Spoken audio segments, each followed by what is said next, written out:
Observadores presentaron informe al Tribunal Supremo Electoral. Y antes de las elecciones subnacionales vividas este pasado domingo 7 de marzo, habíamos conversado con el director de la Fundación Jubileo, Juan Carlos Núñez. Lo tenemos nuevamente para poder hacer una evaluación post-elecciones, aunque todavía no ha terminado. Falta el recuento de votos, anulación de mesas, quema de ánforas, algunos detalles que siempre son una suerte de condimento en las elecciones. Director, buenos días, gracias por estar con nosotros. Han sido entregado el informe ya al Tribunal Supremo Electoral con más puntos a favor que quizás en contra, con recomendaciones. Pero un pantallazo general le voy a pedir en esta primera respuesta, a tiempo de saludarlo, a Juan Carlos Núñez.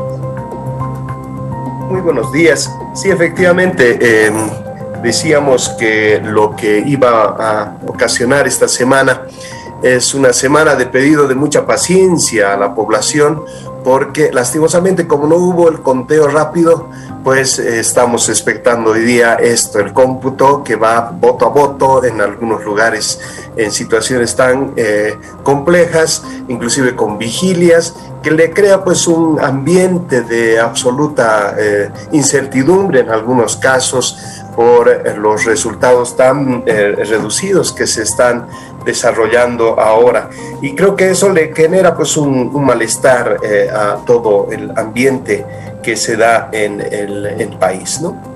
Uno se pregunta, el malestar que se manifiesta en algunos lugares, el nerviosismo, el pedido, las pugnas, ¿son naturales en lo que va de las elecciones? Digo, ¿es una consecuencia natural que se debe llevar adelante y sobrellevar? Bueno, en realidad es un tema de la necesidad de ajustar los mecanismos de, diríamos, de seguimiento, de procesamiento de datos. Creo que las metodologías que utilizamos hoy día en el país tienen que ser revisadas. Tenemos que darle una mayor información a la población para que pueda tener una mejor certidumbre de lo que va aconteciendo en estos procesos electorales. Bueno, es un tema complejo, diríamos, lo que está aconteciendo ahora, porque hemos tenido casi en la mayoría de los lugares 2 papeletas, en cada papeleta, en el caso de gobernadores, 3 franjas, y en el caso de municipios 2 franjas para votar por alcalde o los concejales, pero que además cuando se hizo el cómputo han tenido que hacer franja por franja, es decir, que han tenido que revisar 5 veces el mismo procedimiento. Estos temas hacen que sea tan tardío, estos temas hacen que vaya a crearse esta incertidumbre en la población, que creo que no es nada aconsejable, porque miren el ambiente que hay en varios lugares, y por ello creo que el acceso a la información, la capacidad técnica que hay en los tribunales departamentales, deben ser elementos centrales a ser tomados en cuenta, porque ha habido en algunos lugares interrupciones por X o Z razón del conteo de todo el cómputo, y eso lógicamente va creando más susceptibilidades. Creo que hay que fortalecer las capacidades de los tribunales departamentales electorales, pero bueno, ahí estamos, y yo creo que hasta este fin de semana tendremos ya definido un poco el mapa político en el país. Juan Carlos, algunos municipios con el 100%, increíblemente, el 100% para un candidato, ya cerrada, el corte intempestivo de algunos cómputos, la solicitud de reinicio de votaciones parciales en algunas mesas, son conceptos que de pronto no son habituales. ¿Cómo se puede parcialmente pedir una votación nueva, 100% entender en una elección donde ni siquiera el propio candidato habría votado por uno mismo? Son cosas llamativas que también van a marcar seguramente estas subnacionales 2021. Sí, efectivamente, creo que eso llama la atención, donde habían 4 candidatos, 5 candidatos, tenemos 100% a uno de ellos, y es lo que bien dice, ¿no? Que prácticamente casi todos votarían por el 100%. Estos temas hay que mirar, creo que eso sigue en esta lógica del voto consigna que siempre se ha hablado. Esto está dándose en áreas rurales, en pequeños municipios, pero creo que la configuración, más allá de todo lo que estamos viviendo, del escenario político está cambiando. Casi podríamos decir que se configuran 3 gobernadores para el movimiento al socialismo, 3 para la oposición y 3 todavía creo que se van a segunda vuelta, y esto implica que, bueno, prácticamente habrá que mirar cuál es la presencia de una oposición, pero una oposición dispersa en el país, más allá de lo que se puede ver, diríamos, como una unidad de oposición hacia adelante. Creo que no.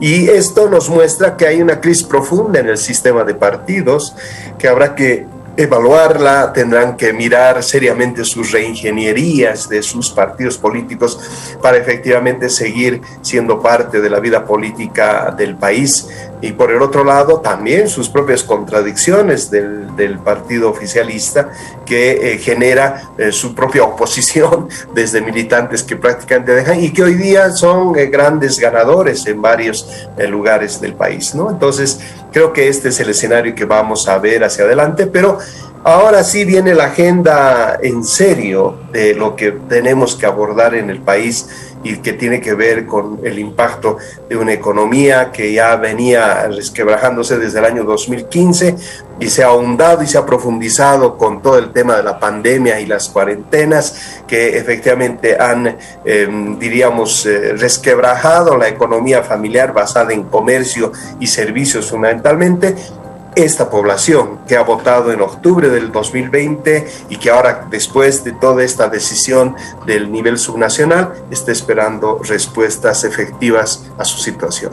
Indudablemente ese va a ser el gran reto, porque todos y cada uno de los y las nuevas autoridades en el país van a tener que enfrentar no solamente una dura crisis económica, es lo que hablan los analistas, sino una crisis también social producto de la pandemia. Pero un candidato virtualmente ganador había pedido que las reglas sean claras. Un detalle, el cambiar la posesión de las nuevas autoridades. Finalmente se lleva hasta mayo para que después de las repeticiones en segunda vuelta, el balotaje en las gobernaciones, ellos también tengan que ejercer. Cuando la convocatoria inicial del Tribunal Supremo Electoral hablaba de una posesión casi inmediata a finales de marzo. Bueno, son parte de la normativa, ¿no? De los reglamentos que establece el órgano electoral, creo esto.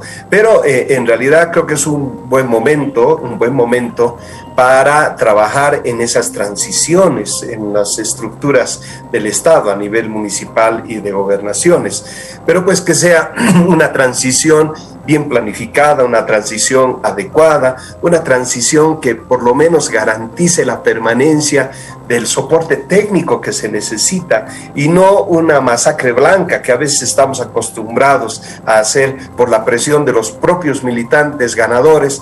Miren las cosas que van aconteciendo, ya hay gente festejando y seguro que desde el momento en que se posesionen estos gobiernos vamos a empezar a ver filas de gente con folders amarillos esperando conseguir una fuente de trabajo. Creo que eso ya debe dejarse de lado y ojalá más bien entendamos que este mes de abril, aparte de marzo y abril, mientras se vaya dando la segunda vuelta en algunos lugares, pues se pueda entender y atender el tema de la transición, pero de manera muy técnica, muy profesional, porque tanto el municipio como la gobernación son entidades del Estado muy cercanas a la sociedad y son muy sensibles a las demandas de la sociedad.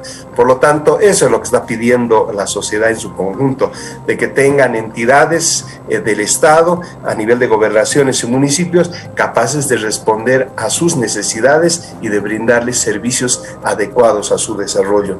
Entonces, que más bien entendamos esto, no sea la desesperación de posesionarse, sino más bien la necesidad de planificar adecuadamente esa transición y de darle una mejor gestión a toda esta población. A la vieja usanza, como en mi época de colegio, del 1 al 7, ¿cuál sería la calificación que ha obtenido esta elección subnacional desde el Tribunal Supremo Electoral? Bueno, yo creo que hay que esperar todavía para poder calificar. Creo que todo lo que vaya aconteciendo hasta el fin de semana es importante, pero de que efectivamente sí hay un punto negativo es la ausencia del conteo rápido oficial.